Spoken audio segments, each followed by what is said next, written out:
ലൂക്കോസിന്റെ സുശേഷം 4-ാം അധ്യായം അതിന്റെ 27-ാമത്തെ വാക്യം വായിക്കുന്നു. അവണം ഏലിശ പ്രവാചകന്റെ കാലത്ത് ഇസ്രായേലിൽ പല കുഷ്ഠരോഗികൾ ഉണ്ടായിരുന്നു. സുറിയക്കാരനായ നയമാൻ അല്ലാതെ അവരാരും ശുദ്ധമായില്ല.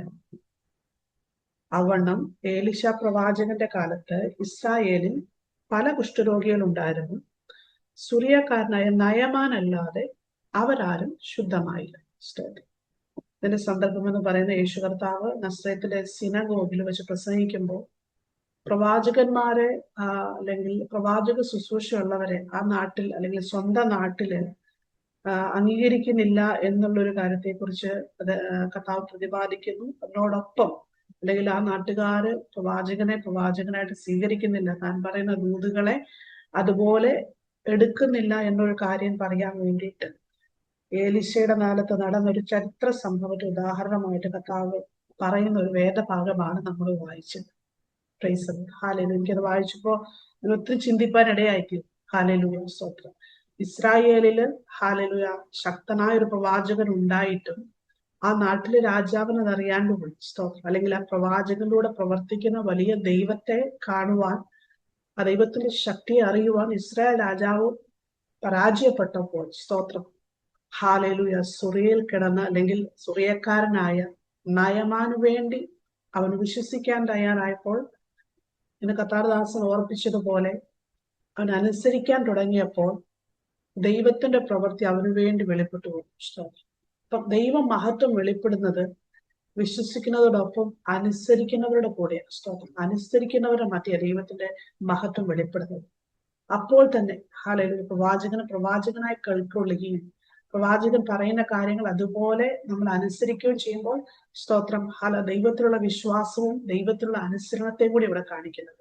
തന്റെ സ്വന്തം നാട്ടില് യേശു കർത്താവ് അത്ഭുതങ്ങളും അടയാളങ്ങളും ചെയ്തിട്ട് ഹാലേലൂയ അവർ വിശ്വസിക്കാതിരുന്നപ്പോൾ, സ്തോത്രം, കർത്താവ് പറഞ്ഞ ഒറ്റ കാര്യമാണ്. സ്തോത്രം. ഞാനിങ്ങനെ ചിന്തിച്ചു, ആ നാട്ടിൽ ഒരു പക്ഷേ അനേക കുഷ്ഠരോഗികളുണ്ട്, അവരെല്ലാം കർത്താവ് കാണുന്നുണ്ടായിരുന്നു. ഹാലേലൂയ, അവരെല്ലാം ദൈവം അറിയുന്നുണ്ടായിരുന്നു. ഒരുപക്ഷെ അവരുടെ അടുത്തെല്ലാം യേശുവിനെ കുറിച്ചുള്ള വാർത്തകൾ എത്തിയിട്ടുണ്ടായിരിക്കാം, എലിശ പ്രവാചകനെ കുറിച്ചുള്ള വാർത്തകൾ എത്തിയിട്ടുണ്ടായിരിക്കാം. പക്ഷേ അതിനെ വിശ്വസിച്ച് ആ പ്രവാചകൻ പറഞ്ഞത് അതുപോലെ അനുസരിക്കാൻ തയ്യാറായപ്പോഴാണ് ദൈവത്തിന്റെ മഹത്വം വെളിപ്പെട്ടത്. Praise the Lord. ഹല്ലേലൂയ. അനുസരിക്കാൻ തയ്യാറായ നിയമം. സ്തോത്രം. നമുക്ക് വീണ്ടും അതിന്റെ കുറച്ചുകൂടി ഡീപ്പായിട്ട് നമുക്ക് കടന്നു പോകാം. 2 രാജാക്കന്മാരിലാണ് നമുക്ക് ആ സംഭവത്തെ കാണാൻ സാധിക്കുന്നത്. 2 രാജാക്കന്മാർ 5:14 വായിക്കുമ്പോൾ, അപ്പോൾ അവൻ ചെന്ന് ദൈവപുരുഷന്റെ വചനപ്രകാരം യോർദാനിൽ 7 പ്രാവശ്യം മുങ്ങി അവന്റെ ദേഹം ചെറിയ ബാലന്റെ ദേഹം പോലെ തീർന്ന് അവൻ ശുദ്ധനായി തീർന്നു. ഹാലേലൂയ. നയമാൻ പ്രവാചകനായ എലിശയുടെ വാക്ക് കേട്ടിട്ട് യോർദാൻ നദിയിൽ പോയിട്ട് 7 പ്രാവശ്യം മുങ്ങി. അപ്പോൾ തന്നെ അവന്റെ കുഷ്ഠരോഗം മാറി അവൻ പൂർണ്ണമായിട്ട് സൗഖ്യമാണ്. അവിടെ പ്രസക്തമായിട്ട് ചിന്തിക്കേണ്ട ഒരു ഭാഗം, പ്രവാചകന്റെ വാക്ക് കേട്ടിട്ട് ആദ്യമൊന്നും പോയില്ല. അവിടെ നയമാനെ കുറിച്ച് നമ്മൾ അതിന്റെ 1 മുതൽ വായിച്ചു വരുമ്പോൾ കാണുന്ന നയമാൻ പരാക്രമശാലിയായിരുന്നു. അവൻ യുദ്ധത്തിൽ സമർത്ഥനായ ഒരു സേനാധിപതിയായിരുന്നു. പക്ഷെ അവനെ ബാധിച്ചിരുന്ന ബലഹീനത എന്ന് പറഞ്ഞിട്ടുണ്ടെങ്കിൽ ഈ രോഗം അവനെ വിട്ട് മാറുന്നില്ല. പക്ഷെ ഒരുപാട് ചികിത്സിച്ചൊക്കെ കാണും. അതുകൊണ്ട് അവൻ ഒത്തിരി കഷ്ടപ്പെട്ടു. അവനെ പിന്തുടരുന്ന ഒരു രോഗശക്തിയായിരുന്നു. അപ്പോൾ, സ്തോത്രം, ഇസ്രായേലിന് വേലയ്ക്ക് വന്ന ഒരു പെൺകുട്ടി ഇങ്ങനെ, ഒരു പ്രവാചകൻ ഇവിടെയുണ്ട്, നീ ഇവിടെ പോയി പ്രാർത്ഥിച്ചാൽ സൗഖ്യമാകുമെന്ന് പറഞ്ഞപ്പോൾ അതിനനുസരിച്ച് അവൻ സ്റ്റെപ്പുകൾ വെച്ചു. പക്ഷെ നമുക്കവിടെ വായിക്കുമ്പോൾ ആദ്യമൊക്കെ അവൻ വിചാരിച്ചു അവിടെ ചെന്ന് കഴിയുമ്പോൾ പ്രവാചകർ ഒന്ന് തൊട്ട് പ്രാർത്ഥിക്കും, രോഗമുള്ള സ്ഥാനത്ത് കൈവച്ച് പ്രാർത്ഥിക്കും, അപ്പോൾ തന്നെ ഞാൻ ഫ്രീ ആയിട്ട് കടന്നു വരുമെന്ന് വിചാരിച്ചു. പക്ഷെ ദൈവത്തിന് അത് കഴിയാഞ്ഞിട്ടല്ല. പക്ഷെ അതോടൊപ്പം നയമാന്റെ സ്വഭാവത്തിലും ചില മാറ്റങ്ങളെ ഒരുപക്ഷെ ഞാൻ ചിന്തിക്കുന്നു, അവന്റെ ഹൃദയത്തിലെ പൂർണ്ണമായ ഒരു കടിഞ്ഞാണ് ദൈവത്തിന് ആവശ്യമായിരുന്നു. അതുകൊണ്ട് കർത്താവ് പ്രവാചകനിലൂടെ സംസാരിച്ചു 7 പ്രാവശ്യം. ഹല്ലേലൂയ. 7 പ്രാവശ്യം. 1-ാമത്തെ പ്രാവശ്യം പോയി ഒരുപക്ഷെ നോക്കിക്കാണും ശരിയാകുമായിരിക്കും. നടന്നില്ല. 2 നടന്നില്ല. 3 നടന്നില്ല. 5 നടന്നില്ല. 6 നടന്നില്ല. 7-ാമത്തെ വട്ടം ദൈവം പറഞ്ഞ പോലെ തന്നെ 7-ാമത്തെ വട്ടം അവൻ മുങ്ങി എഴുന്നേറ്റപ്പോൾ അവന്റെ ദേഹം പഴയ പോലെ ആയിരുന്നു. ഹല്ലേലൂയ. ഞാൻ പറയാൻ കാര്യം സ്തോത്രം, നിരാശയൊക്കെ അവന്റെ ഹൃദയത്തിൽ വന്നു, ഒരുപാട് നിരാശ വന്നു കാണും സ്തോത്രം. അല്ലെങ്കിൽ എന്തിനാ എനിക്ക് ഇത്ര വലിയ ടാസ്ക് തന്നേന്നുള്ള ചിന്ത വന്നു കാണും സ്തോത്രം. ഹല്ലേലൂയ. പക്ഷെ എന്നിട്ടും അവൻ അനുസരിക്കാൻ തയ്യാറായപ്പോൾ, അവൻ അനുസരിച്ചു തുടങ്ങിയപ്പോൾ കർത്താവിന് മനസ്സിലായി സ്തോത്രം. ഹല്ലേലൂയ, ഇവൻ എനിക്ക് വേണ്ടി നിൽക്കും. അവന്റെ ഹൃദയത്തെ പൂർണ്ണമായി ദൈവത്തിന് കിട്ടിയപ്പോൾ സ്തോത്രം, ദൈവത്തിന്റെ മഹത്വം അവിടെ ഇറങ്ങി വരാനൊക്കെ ഇടയായിത്തീർന്നു സ്തോത്രം. ഞാൻ ഇവിടെ വെച്ച് പറയാൻ ആഗ്രഹിക്കുന്ന കാര്യം, ദൈവത്തിന് പെട്ടെന്ന് ഇൻസ്റ്റന്റ് ആയിട്ടായി നമ്മൾ ഹീൽ ചെയ്യാൻ പറ്റും, നമ്മുടെ പ്രാർത്ഥനകൾക്ക് മറുപടി തരാൻ പറ്റും. നമ്മളെല്ലാം ആഗ്രഹിക്കുന്ന കാര്യം അത് തന്നെയാണ് അല്ലെ. ഇന്ന് പ്രത്യേകിച്ച് ഈ ഒരു കാലഘട്ടത്തിൽ എല്ലാം ഇൻസ്റ്റന്റ് ആണ്, നമുക്കെല്ലാം ഇൻസ്റ്റന്റ് ആയിട്ട് കിട്ടണം. ഹല്ലേലൂയ. ഡൗൺലോഡ് ചെയ്തെടുക്കുന്ന പോലെ നമുക്ക് എല്ലാ കാര്യങ്ങളും, പ്രത്യേകിച്ച് നമ്മുടെ പ്രാർത്ഥനകൾക്കൊക്കെ മറുപടി ദൈവത്തിൽ നിന്ന് അങ്ങനെ കിട്ടണമെന്ന് നമ്മൾ ആഗ്രഹിക്കുന്നത്. നമ്മുടെ ദൈവത്തിന് അതിന് കഴിയുകയും ചെയ്യും. പക്ഷേ പല സമയങ്ങളിലും ആത്മീയ കാര്യത്തിലോട്ട് വരുമ്പോൾ അവിടെ ഒരു പ്രോസസ്സിംഗ് ഉണ്ട്. ഹല്ലേലൂയ. ഫിസിക്കൽ വേൾഡില് സ്വിച്ചിട്ട പോലെ പല കാര്യങ്ങളും ഇന്ന് ലഭ്യമാണ്. അത്രമാത്രം നമ്മുടെ ടെക്നോളജി എല്ലാം മാറിക്കൊണ്ടിരിക്കുന്നത്. പക്ഷെ സ്പിരിച്വൽ വേൾഡിനെ സംബന്ധിച്ചിടത്തോളം ദൈവിക മറുപടികൾക്ക് ഹല്ലേലൂയ, അത് ദൈവത്തിന്റെ സമയത്ത് കിട്ടുന്ന മറുപടിയാ. അപ്പോൾ തന്നെ അവിടെ ഒരു സ്പിരിച്വൽ ട്രെയിനിങ്ങും സ്പിരിച്വൽ ഡിസിപ്ലിൻഷിപ്പും ഒരുപാട് കാര്യങ്ങളിലൂടെ കർത്താവ് നമ്മൾ ഒരുപക്ഷെ കടത്തിവിടാൻ സാധ്യതയുണ്ട്. അവിടെ ചില റിപ്പറ്റീഷൻസ് ദൈവം പ്രത്യേകിച്ച് അനുസരണത്തോടുള്ള ബന്ധത്തിൽ ദൈവം അനുവദിക്കാൻ സാധ്യതയുണ്ട്. ഒരു കുപ്പിയിലെ വെള്ളം ഫിനിഷായി ആ കുപ്പി ഓവർഫ്ലോ ചെയ്യണമെങ്കിൽ അതിന്റെ ലാസ്റ്റ് ഡ്രോപ്പ് നിറയാതെ അതൊരിക്കലും സാധിക്കത്തില്ല. ഒരുപക്ഷെ ആ ലാസ്റ്റ് ഡ്രോപ്പിലായിരിക്കാം ദൈവം ആഗ്രഹിക്കുന്ന റിസൾട്ട് നാം പ്രൊഡ്യൂസ് ചെയ്യുന്നത്. അതുവരെയും കർത്താവ് വെയിറ്റ് ചെയ്യാൻ സാധ്യതയുണ്ട്. ആ ലാസ്റ്റ് ഡ്രോപ്പ് ഒഴിക്കാതെ ബാക്കി എത്ര ഒഴിച്ചെന്ന് പറഞ്ഞിട്ടും ആ ലാസ്റ്റ് ഡ്രോപ്പ് അങ്ങ് ഒഴിക്കാതെ നമ്മൾ എത്ര ഒഴിച്ചെന്ന് പറഞ്ഞിട്ടും റിസൾട്ട് വരത്തില്ല. റീസൺ അത് നമ്മുടെ കയ്യിൽ തന്നെ ഇരിക്കുന്നത്. കർത്താവ് നോക്കിക്കൊണ്ടിരിക്കുക. നീ ഒഴിക്കുക. ഹല്ലേലൂയ. നീ കുറച്ചുകൂടി പ്രാർത്ഥിക്കുക, കുറച്ചുകൂടി ഒന്ന് അടുത്തുക, കുറച്ചുകൂടി ഒന്ന് സമർപ്പിക്കുക. ഹല്ലേലൂയ. ഇതല്ലേ കർത്താവ് നോക്കിക്കൊണ്ടിരിക്കുന്നത്. പലപ്പോഴും നമ്മൾ ഗിവപ്പ് ചെയ്യുന്നത് സ്തോത്രം 2-3 ടൈംസ് ഒക്കെ നമ്മൾ പ്രാർത്ഥിച്ച്, അല്ലെങ്കിൽ കുറച്ചു ദൂരമൊക്കെ അങ്ങ് പോയിട്ട് മനസ്സ് മുഷിഞ്ഞ് ആ ടോപ്പിക്കെ അല്ലെങ്കിൽ ദൈവം പറഞ്ഞ ആ പ്രോമിസേ നമ്മൾ മാറ്റിക്കളയുന്ന അനുഭവം നമ്മുടെ ജീവിതത്തിലുണ്ട്. ചിന്തിച്ചു നോക്കിക്കേ. പലപ്പോഴും ജീവിതത്തിൽ എവിടെയെങ്കിലുമൊക്കെ അങ്ങനെ മടുപ്പുണ്ടായിട്ടുണ്ടെങ്കിൽ ആ പ്രാർത്ഥനാ വിഷയങ്ങളൊക്കെ ഒന്ന് പൊടി തട്ടി കുടഞ്ഞ് ദൈവസേന വീണ്ടും വെക്കേണ്ട ആവശ്യമുണ്ട്. അപ്പോൾ തന്നെ ഈ ദിവസങ്ങൾ നാം സ്ട്രഗിൾ ചെയ്യുന്ന ചില വിഷയങ്ങൾ ഒരു വട്ടമല്ല, 2 വട്ടമല്ല, 3 വട്ടമല്ല, ഈ വിഷയം ഇപ്പോഴെങ്കിലും എനിക്കതിന് മറുപടി കിട്ടും, ഇപ്പോഴെങ്കിലും എവരിതിങ് സോൾവ് ആകും എന്നൊക്കെ നമ്മൾ ചിന്തിച്ച് മുന്നോട്ട് പോകുന്ന ചില വിഷയങ്ങൾ ഉണ്ടെങ്കിൽ ഞാൻ പറയട്ടെ ദൈവമക്കളെ, കർത്താവ് വിഷയത്തെ കാണാത്തതുകൊണ്ടല്ല കേട്ടോ. സ്തോത്രം. ഞാൻ പറഞ്ഞല്ലോ നയമാനെ പോലെ ഒരുപാട് കുഷ്ഠരോഗികൾ അവിടെ ഉണ്ടായിരുന്നെന്ന് ദൈവവചനം പറഞ്ഞു. അങ്ങനെയെങ്കിലും നമ്മുടെ എല്ലാ വിഷയങ്ങളെയും കർത്താവ് അറിയുന്നു. നമ്മൾ 1ാമത്തെ വട്ടം പരാജയപ്പെട്ടതും നമ്മുടെ പ്രാർത്ഥനയ്ക്ക് മറുപടി കിട്ടാത്തതും 2ാമത്തെ വട്ടം എല്ലാം കർത്താവ് അറിയുന്നുണ്ട്. പക്ഷെ എന്തുകൊണ്ടാണ് കർത്താവ് വൈകിക്കുന്നത്? കർത്താവിന് പദ്ധതി ഇല്ലാഞ്ഞിട്ടാണോ? ഒരിക്കലുമല്ല. സ്തോത്രം. ഒരുപക്ഷെ നമ്മുടെ ആ പ്രാർത്ഥനയുടെ കുപ്പി കുറച്ചുകൂടി നിറയാനുണ്ടാവും. സ്തോത്രം. ഒരുപക്ഷെ നമ്മുടെ സമർപ്പണത്തിന്റെ ഒരുപക്ഷെ നമുക്ക് മുട്ടുകൾ മടക്കി ദൈവസേനയിൽ പ്രാർത്ഥിക്കുന്നത് കുറച്ചുകൂടി ശക്തിപ്പെടാനുണ്ടാകും. ഒരുപക്ഷെ നമ്മളിൽ ദൈവം തന്നിരിക്കുന്ന അഭിഷേകത്തിന്റെ തീയെ നാം കുറച്ചുകൂടി ജ്വലിപ്പിക്കാനുണ്ടാകും. സ്തോത്രം. അങ്ങനെ നാം ചെയ്യുമ്പോൾ തീർച്ചയായും തക്ക സമയത്ത് ദൈവത്തിന്റെ മറുപടി ദൈവം നമ്മുടെ കരങ്ങൾ തരിക തന്നെ ചെയ്യും. അതിനൊരു മാറ്റവുമില്ല. കാരണം ദൈവത്തിന്റെ വാക്ക് എന്നും എന്നും ഊവ് എന്നും അല്ലെങ്കിൽ ആമേൻ എന്നും മാത്രമാണ്. സ്തോത്രം. ദൈവത്തിന്റെ വചനം ഇങ്ങനെ പറയുന്നു. സ്തോത്രം. ദൈവം ചില സമയങ്ങളിലൊക്കെ നമ്മളെ കഷ്ടതകളിലൂടെ കടത്തിവിടുമ്പോൾ സ്തോത്രം. ഹല്ലേലൂയ. സ്തോത്രം. റോമർക്ക് എഴുതിയ ലേഖനം 5-3-4 വാക്യങ്ങൾ ഇങ്ങനെ പറയുന്നത്. മാത്രമല്ല നമ്മുടെ കഷ്ടങ്ങളിലും നാം അഭിമാനിക്കുന്നു. എന്തെന്നാൽ കഷ്ടത സഹനശീലവും, സഹനശീലം ആത്മധൈര്യവും, ആത്മധൈര്യം പ്രത്യാശയും ഉളവാക്കും. പ്രീസണം. ചില കഷ്ടങ്ങളിലൂടെ കടന്നു പോകുമ്പോൾ പ്രാർത്ഥിച്ച് സ്ട്രഗിൾ ചെയ്യുമ്പോൾ ഹല്ലേലൂയ. സ്തോത്രം. അത് നമ്മൾ സഹനശീലം പ്രൊഡ്യൂസ് ചെയ്യും. ഹല്ലേലൂയ. അപ്പോൾ തന്നെ അത് നമ്മൾ ആത്മധൈര്യം ഉണ്ടാവും. പിന്നെ ചെറിയ ചെറിയ കാറ്റടിക്കുമ്പോഴൊന്നും വീണു പോകാതെ നാം നിലനിൽക്കുന്നതിന്റെ കാര്യം നമ്മുടെ ആത്മാവിന് മനുഷ്യൻ കൂടുതൽ ധൈര്യമുള്ളവനായി, കൂടുതൽ ശക്തനായിട്ട് മാറിയത് കൊണ്ടാണ്. സ്തോത്രം. അതുപോലെ തന്നെ സ്തോത്രം പ്രതീക്ഷിക്കുക എന്ന് പറഞ്ഞാൽ അതിന് ശക്തി വേണം, പ്രതീക്ഷിക്കുന്നതിന് ശക്തി വേണം, പ്രത്യാശയ്ക്ക് ശക്തി വേണം. ഇതൊക്കെയും കർത്താവ് നമുക്ക് തന്നുകൊണ്ടിരിക്കും. അതെല്ലാം ദൈവം നമ്മൾ ആന്തരികമായി ദൈവം നമ്മൾ ഉണ്ടാക്കുന്ന മാറ്റങ്ങൾ. സ്തോത്രം.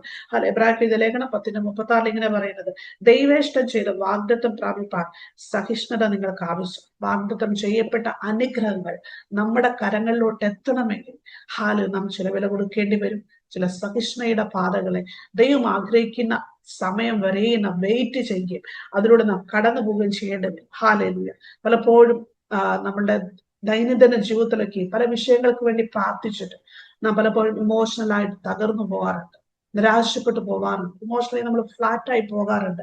എന്നാൽ സ്തോത്രം, നാം ദൈവവചന അടിസ്ഥാനത്തിൽ ദൈവവചനം പറയുന്നത് പോലെ ഒരുപക്ഷെ എന്നും പ്രാർത്ഥിക്കുന്നുണ്ടാകാം. ആ പ്രാർത്ഥന നമുക്ക് റൊട്ടീനായിട്ട് മാറിയിട്ടുണ്ടാവാം. സ്തോത്രം.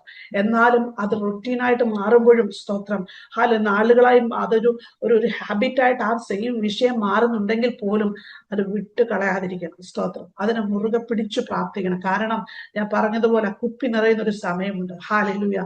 അത് ഓവർഫ്ലോ ചെയ്യുന്ന ഒരു സമയമുണ്ട്. ദൈവം അതിന്റെ അടപ്പ് തുറന്നത് ഓവർഫ്ലോ ചെയ്യുന്ന ഒരു സമയമുണ്ട്. സ്തോത്രം. അതിനുവേണ്ടി നാം കാത്തിരിക്കണം. ഇമോഷണലി വീക്കായി തകർന്നു പോകരുത്. സ്തോത്രം. ചെറിയ അനുസരണമാ പലപ്പോഴും വലിയ അനുഗ്രഹങ്ങളെ ദൈവസന്നിധി നാം കൊണ്ടുവരുന്നത്. പലപ്പോഴും പരിശുദ്ധാത്മാ നമ്മൾ സംസാരിക്കുന്നുണ്ട്, പലപ്പോഴും നാം സെൻസിറ്റീവായിട്ട് അതിനെ കേൾക്കാൻ കഴിയാത്തത് കൊണ്ടാണ് നാം അസ്വസ്ഥപ്പെടുന്നത്. അതിന് നമുക്ക് ഏറ്റവും വേണ്ടത് പാഷ്യന്റ് ആയിട്ട്, അതായത് പാഷൻസോടെ, ക്ഷമയോടെ നമ്മൾ ഇരിക്കുമ്പോൾ, നമ്മുടെ അകത്ത മനുഷ്യൻ ക്ഷമയോടെ ഇരിക്കുമ്പോൾ പരിശുദ്ധാത്മാവിന് അങ്ങനെയുള്ള ഇടപെടലുകളെ നമുക്ക് അനുഭവിക്കാനായിട്ട് സാധിക്കും. അങ്ങനെയുള്ള ശബ്ദത്തെ തിരിച്ചറിയാനായിട്ട് സാധിക്കും. നമ്മുടെ ദൈവം നമ്മളോട് എപ്പോഴും സംസാരിക്കുന്ന ദൈവമാണ്. ഹല്ലേലൂയ. സ്തോത്രം. എപ്പോഴും നമ്മൾ ഓരോരുത്തരും ഇടപെട്ടുകൊണ്ടിരിക്കുന്ന ദൈവമാണ്. ദൈവത്തിന്റെ ആലോചന പറഞ്ഞുകൊണ്ടിരിക്കുന്ന കർത്താവ്. സ്തോത്രം. നയമാനെ കണ്ടതുപോലെ, കുഷ്ഠരോഗികളെ കാണുന്നത് പോലെ നമ്മുടെ എല്ലാ സാഹചര്യങ്ങളെയും അറിയുന്ന കർത്താവ്. ആ ദൈവത്തിന് നമ്മളോട് എപ്പോഴും സംസാരിക്കാൻ ആഗ്രഹം. നാം ചെയ്യേണ്ട കാര്യം ആ ശബ്ദത്തെ കേൾക്കാൻ തക്കവണ്ണം നമ്മുടെ അകത്ത മനുഷ്യനെ ശാന്തമാക്കിയിട്ട്, ഞാൻ കടന്നു പോകുന്ന പ്രോസസ്സ് മറ്റാരും അറിയുന്നേക്കാൾ ഉപരി അത് എന്റെ ദൈവം അറിയും. എനിക്ക് മറ്റെല്ലാരെയും ബോധ്യപ്പെടുത്തേണ്ട ആവശ്യം എനിക്കില്ല. കാരണം എന്നെ നന്നായി അറിയുന്നവൻ ഒരാൾ മാത്രമാണ്. ആ ദൈവത്തെ എനിക്ക് ബോധ്യപ്പെടുത്തിയാൽ മതി. അതുകൊണ്ട് ദൈവസന്നിധി കുറച്ചുകൂടി കാത്തിരിക്കുവാൻ, കുറച്ചുകൂടി പ്രാർത്ഥിക്കുവാൻ, അപ്പന്റെ സന്നിധിയിൽ ഹല്ലേലൂയ വളരെ കുറച്ചുകൂടി അനുസരണത്തോട് അടുത്തു വരുവാൻ ദൈവമായ കർത്താവ് നമ്മെ സഹായിക്കട്ടെ. കാരണം പ്രാർത്ഥിക്കേണ്ട ഒറ്റ കാര്യമുള്ളൂ. സ്തോത്രം. ദൈവമേ, കൺസിസ്റ്റന്റ് ആയിട്ട് അങ്ങേ അനുസരിക്കുവാൻ എന്നെ സഹായിക്കണമേ. സ്തോത്രം. എവിടെയെങ്കിലുമൊക്കെ അങ്ങേ അനുസരിക്കാതിരിക്കുന്നുണ്ടെങ്കിൽ അങ്ങയുടെ ശബ്ദത്തെ ഞാൻ കേൾക്കേണ്ട വിധത്തിൽ എന്റെ ഇഷ്ടത്തിനനുസരിച്ചല്ല, യഥാർത്ഥമായിട്ട് യേശുവിന്റെ ശബ്ദം എന്റെ കാതുകൾക്ക് ഇമ്പമായ തരത്തിലല്ല. സ്തോത്രം. കർത്താവ് സംസാരിക്കുന്ന വണ്ണം കേൾക്കുവാൻ പരിശുദ്ധാത്മാവിനെ സഹായിക്കണമെന്നും പ്രാർത്ഥിക്കണം. അങ്ങനെ പ്രാർത്ഥിക്കുമ്പോഴേ ആ ശബ്ദത്തെ നമുക്ക് കേൾക്കുവാനും ഹല്ലേലൂയ ആ ജീവിതത്തിൽ നമുക്ക് ആനന്ദത്തോടെ നമുക്ക് മുന്നോട്ട് പോകാൻ സാധിക്കത്തുള്ളൂ. തീർച്ചയായും കർത്താവ് നമ്മുടെ പ്രാർത്ഥനകൾക്ക് മറുപടി തരുന്ന ദൈവമാ. ആ കർത്താവ് ഹല്ലേലൂയ സ്തോത്രം നമ്മെ കാണുന്ന ദൈവമാ. നമ്മുടെ പ്രാർത്ഥനകളെ ഒരിക്കലും ഉപേക്ഷയായിട്ട് കളയുന്ന ദൈവമല്ല. സോ നാം വിശ്വസിക്കുക. നമ്മുടെ കൂടെ ആരുണ്ട് ആരില്ല എന്നുള്ളത് വിഷയമല്ല. നാം വിശ്വസിക്കുക. മുട്ടിപ്പായി പ്രാർത്ഥിക്കുന്ന വിഷയങ്ങളെ വീണ്ടും ദൈവസന്നിധിയിൽ കൊടുത്തുകൊണ്ട്, ഒരുപക്ഷെ ദൈവം അതിനുവേണ്ടി വെച്ചിരിക്കുന്ന ടൈം ഒരുപക്ഷെ ദൈവം പറഞ്ഞിട്ടുണ്ടാവാം. ഇവിടെ നയമാനോട് പറഞ്ഞു 7 പ്രാവശ്യം. ചില സമയം കർത്താവ് പറയാതിരിക്കും. സ്തോത്രം. നമ്മുടെയൊക്കെ ലൈഫിൽ കർത്താവ് ഇട്ടിരിക്കുന്ന ഓരോ പോയിന്റ് ഉണ്ട്. ആ പോയിന്റ് വരെ നമ്മൾ പോകുമ്പോൾ മാത്രമേ അങ്ങനെയുള്ള വിഷയങ്ങൾക്ക് മറുപടി ലഭിക്കത്തുള്ളൂ. സ്തോത്രം.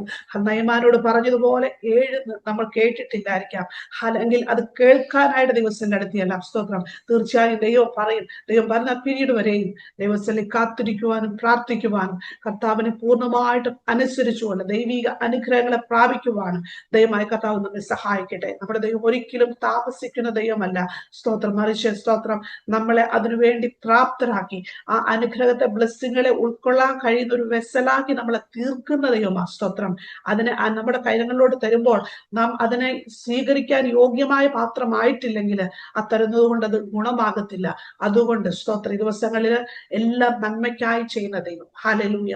എല്ലാം അനുഗ്രഹത്തിനു വേണ്ടി ചെയ്യുന്ന ദൈവം. സ്തോത്രം. ഞാൻ ആദ്യം പറഞ്ഞതുപോലെ, യേശു കർത്താവ് ഓർപ്പിച്ചതുപോലെ അനേക നയമാന്മാർ ഒരുപക്ഷെ ആ ദേശത്തുണ്ടായിട്ടും സ്തോത്രം പ്രവാചകന്റെ വാക്കിനു വേണ്ടി ഹൃദയം തുറന്നു കൊടുത്തപ്പോൾ ദൈവിക അനുഗ്രഹങ്ങളെ റിസീവ് റിസീവ് ചെയ്യുവാൻ ദൈവം ഇടയാക്കിയെങ്കിൽ ഈ ദിവസങ്ങളിലെ സ്തോത്രം ദൈവം ഉണ്ടായിട്ടും ദൈവത്തെ കാണാതെ പോയ ഇസ്രായേലിനെ പോലെയല്ല four A time being.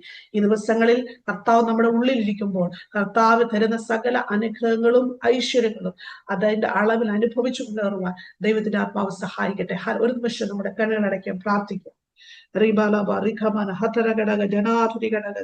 In the name of Jesus, hallelujah. കർത്താവേ, ഞങ്ങൾ അങ്ങേക്ക് നന്ദി പറയും. ഞങ്ങളുടെ ജീവിതത്തിലപ്പ നയമാൻ ചെയ്തതുപോലെ കർത്താവെ അങ്ങേ പൂർണ്ണമായിട്ടും അനുസരിക്കുവാൻ, ക്വസ്റ്റ്യൻ ചെയ്യാതെ എന്നെ അനുസരിക്കുവാൻ, അങ്ങ് പറയുന്ന സമയം വരെയും കാത്തിരിക്കുവാൻ എന്റെ കർത്താവ് സഹായിക്കണേ. അപ്പോൾ തന്നെ കർത്താവ് ദൈവം ആഗ്രഹിക്കുന്ന റിസൾട്ടുകൾ ഞങ്ങളിൽ പ്രൊഡ്യൂസ് ചെയ്യപ്പെടാൻ ഇടയാക്കണമേ കർത്താവ്. ഹിഡനായി ഞങ്ങളിരിക്കുന്ന എന്തെങ്കിലുമൊക്കെ മാറ്റേണ്ടതുണ്ടെങ്കിൽ ഞങ്ങളുടെ സ്വഭാവത്തിലോ ഞങ്ങളുടെ സമർപ്പണത്തിലോ ഞങ്ങളുടെ രീതിയിലോ ഞങ്ങളുടെ പ്രാർത്ഥനാ ജീവിതത്തിലോ എവിടെയെങ്കിലുമൊക്കെ പുതുക്കിപ്പണിയിലുകൾ കർത്താവ് ആഗ്രഹിക്കുന്നുണ്ട്. ഈ ദിവസങ്ങൾ അത് ചെയ്യണം പരിശുദ്ധാത്മാവേ. അതിനായി ഞങ്ങളെ സറണ്ടർ ചെയ്യുന്ന കർത്താവേ. കർത്താവ് വചനം കേട്ടുകൊണ്ടിരിക്കുന്ന എല്ലാ പ്രിയപ്പെട്ടവരെയും അനുഗ്രഹിച്ചു പ്രാർത്ഥന. ദൈവത്തിന്റെ ശക്തി അവരെ വ്യാപരിക്കട്ടെ. പരിശുദ്ധാത്മാവിന്റെ ശക്തി അവരെ തുരട്ടെ കർത്താവേ. അവർ പ്രാർത്ഥിച്ചുകൊണ്ടിരിക്കുന്ന വിഷയങ്ങളുടെ പറ്റിയെ ഈ ദിവസങ്ങൾ വലിയ മറുപടികളെ സ്വർഗം കൊടുക്കുന്നതിനായി സ്തോത്രം ചെയ്യണം. നയമാനു വേണ്ടി ദൈവം അത്ഭുതം പ്രവർത്തിച്ചെങ്കിൽ ആ വെള്ളത്തിന്റെ ശക്തി കൊണ്ടല്ലോ കർത്താവേ അവിടെ അത്ഭുതം നടന്നത്, മറിച്ച് ആ വെള്ളത്തിൽ വ്യാപരിച്ച പരിശുദ്ധാത്മാവിന്റെ ശക്തിയാണ് കർത്താവേ. ഈ ദിവസങ്ങൾ സാഹചര്യങ്ങൾ ഞങ്ങൾക്ക് അനുകൂലമല്ല, എന്നാൽ ആ സാഹചര്യത്തിൽ ഇറങ്ങി വരുന്ന ദൈവശക്തി സാഹചര്യങ്ങളെ നോക്കുമ്പോൾ ഒരുപക്ഷെ നിരാശയായിരിക്കാം, സാഹചര്യങ്ങളെ നോക്കുമ്പോൾ സ്തോത്രം ഒരു വഴി കാണത്തില്ല, എന്നാൽ അവിടെ ഇറങ്ങി വരുന്ന ദൈവശക്തിയെ നോക്കുവാൻ, ആ ദൈവശക്തിയെ കർത്താവെ പൂർണ്ണമായിട്ടും ആശ്രയിക്കുവാൻ പരിശുദ്ധാത്മാവ് എല്ലാവരും സഹായിച്ചാട്ടെ എന്ന് പ്രാർത്ഥിക്കും. വലിയ അത്ഭുതങ്ങളെ ഞങ്ങൾ പ്രതീക്ഷിക്കുന്നപ്പ എന്റെ കർത്താവ് ചെയ്യുന്നതിനായി സ്തോത്രം യേശുവിൻ നാമത്തിൽ. ആമേൻ, ആമേൻ. വചനങ്ങളാ കർത്താവിന് എല്ലാവരെയും അനുഗ്രഹിക്കട്ടെ. God bless you all.